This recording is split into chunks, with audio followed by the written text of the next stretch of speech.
Welcome. I'm Ken Foldis of St. John's University, and we are teaching the complete system of Hegel's philosophical or absolute science: the introduction, the science of logic, the science of nature, and the science of spirit or mind.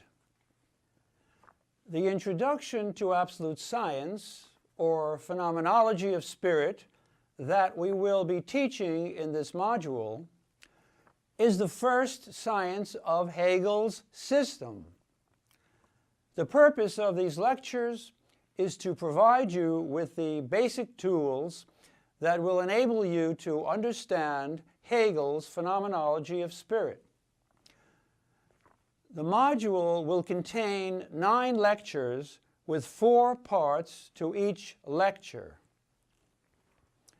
Lecture 1, today's lecture, will be an introduction and overview, including Hegel's famous introduction to the phenomenology.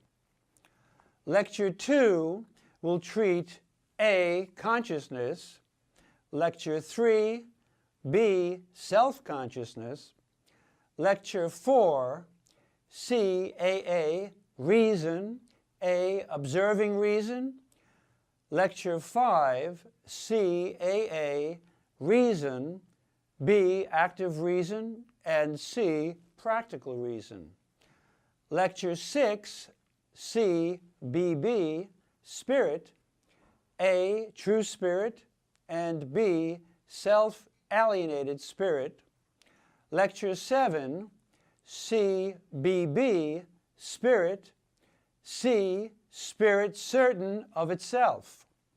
Lecture 8, C, CC, religion, A, natural religion, B, religion in the form of art, and C, the revealed religion.